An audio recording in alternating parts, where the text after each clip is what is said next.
So when it comes to being discharged from the hospital, did you guys know that there are safe practices that you ought to look out for to expound on your rights as a patient and what to take note of when you're being discharged or deemed fit to leave? We have the KPH's head of medicine, Dr. Samantha Nicholson-Spence. Morning, Dr. Spence. How are you? Good morning. I'm doing well this morning. Good to have you with us. How are things with you in light of COVID and everything else that's going on? Must be a busy time for you at work, especially. It is a busy time, but we're KPH strong. Okay. So we manage very well. Excellent.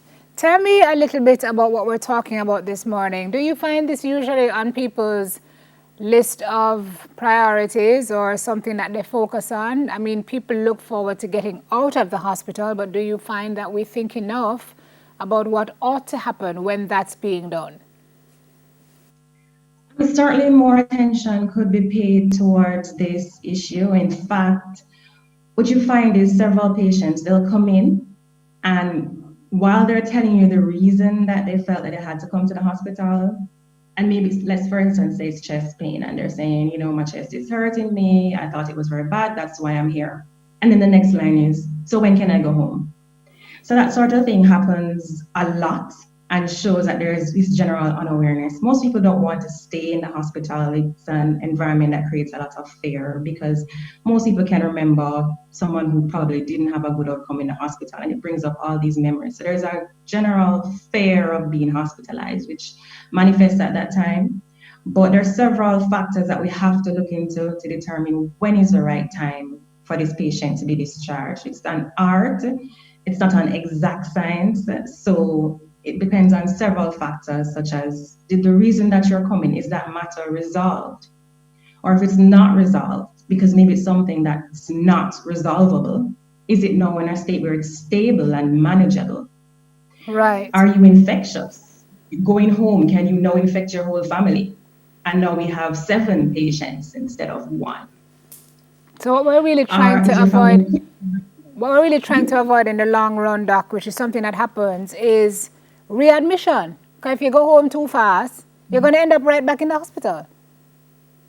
Yes, and sometimes in a worse condition than when you were first there. That's a major issue. And so that's why us as physicians, we need to make sure, have we instituted all the best practices that we can, that are available to us? Because of course there are limitations. Have we instituted them all? Have we established that they're actually working for this patient? And can you objectively state, look at objective parameters now, not just what you feel or what you think should happen after a certain amount of time. Is this patient actually better? So they came for shortness of breath. Are they now breathing at a normal rate? Do they now no longer require oxygen? Factors such as that anyone can look on and say, yes, this patient definitely improved. Are you allowed as a patient to check yourself out? Do we have that happening here? People who just say, well, doc, I know you say I'm not ready, but I feel hearty, I gone about my business. Oh, it happens a lot. What? And a lot. And for many reasons. One common reason is the mother who has a young baby at home and has to go back home. Or someone who, I didn't lock up my house properly and I don't want anybody going there. I don't want to be robbed. You hear things like that. And there are those who just say, if I dead, me for dead, me go dead. Me no need to lock up. There are people who say that as well. A dirt. Okay.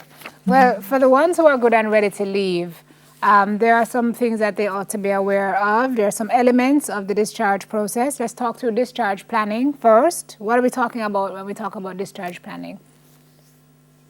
Okay, so particularly if it's an illness that causes a significant change in that person's quality of life, so they now have maybe disability. So big example, stroke. So last week, you're walking, talking, feeding yourself. For instance, the matriarch of the family. So you cook it, you wash for your whole family, all 5 of them. Now you have a stroke. You can't do any of those things. You're now bedridden. And perhaps his speech is incomprehensible. But now you're no longer the matriarch. Now everybody's doing everything for you. So that's a big change. Yeah. Is there someone who can stay home and help to care for you because you need nursing care, etc.?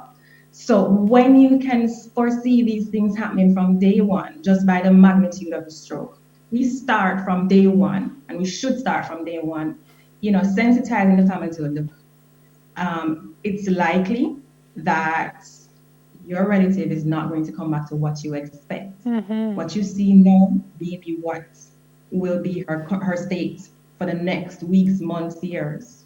We can't predict exactly because it's not an exact science. Okay, so when How we will you be able to manage, and okay. can you get nursing care? Who is home with her, and so on? Right. Okay, so we're talking about planning for the patient prior to leaving the hospital to ensure that they're discharged at the appropriate time and with the provision of adequate post-discharge services.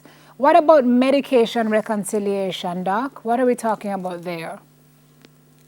So usually upon admission, many patients are already taking medications if they know them, which they don't often know them. We look at the list, and whittle down. We don't need this, we need this is wrong, etc., and make the changes. Upon discharge, the patient is given a new set of medications. But sometimes where the old medications were not known, or the patient, for whatever reason, forgot to mention that they were taking aspirin, for instance, because they didn't think it was a medication and they only take it, a couple of times a week. It can cause problems when we prescribe maybe aspirin under another name, and so the patient is taking too much aspirin. Or perhaps we prescribe another blood thinner, which interacts with the aspirin, and you can have a catastrophe where the patient bleeds. So it's very important at the end when you're giving the patient the medications that we say, okay, this that you were taking, you stop these, or we have increased the dose of this one, or we have decreased the dose of this one, or only take this one if this is happening to you. Okay, so that's with regard to medication, but that takes us into the last one, which will perhaps fall under that, but there's more. Patient instructions. So you just spoke with regard to medication. Take this, don't take that, take this amount. What else would fall under patient instructions that you would need to tell the person who is being discharged before they leave? Well, there are certain lifestyle changes. For example, the patient who has just had a heart attack. No, you can't go out jogging around the dam tomorrow. There are certain assessments that we need to make. So where the activity level has to change are certain lifestyle practices. So don't eat this, don't drink that. Don't eat this, no alcohol. Because this problem that you have is due to alcohol. Gotcha. So no alcohol at all. Right, smoking, stop. Everyone should stop. Right? So we tell them these things. And there's some other things like the diabetics, especially the newly diagnosed diabetic. It's an ongoing process, but we start from day one, and we remind them upon discharge, and they will have follow-up appointments, but they have to be reminded you can't eat the way that you used to. There's certain changes that must come. You have to cut down on some of the simple carbohydrates. And generally the Jamaican diet is high in carbohydrates anyhow. So it's sometimes difficult for a lot of patients to accept this new dietary change. And of course, checking several issues come to play. All right, Doc. Well, thank you for sharing that information this morning. Knowledge is power, everybody, and especially when it comes to your health. If you're being discharged, first you should wait until you're given clearance. Please don't check yourself out of the hospital because your house leave open. Try and get somebody to lock it up for you, if possible. But heed the advice you're given from the medical professionals because it very well may save your life. Thank you very much, KPH's Head of Medicine, Dr. Samantha Nicholson-Spence. Thank you, Doc. We're going to get a blend of fruits when we get back from this break. We'll be right back with more on Smile.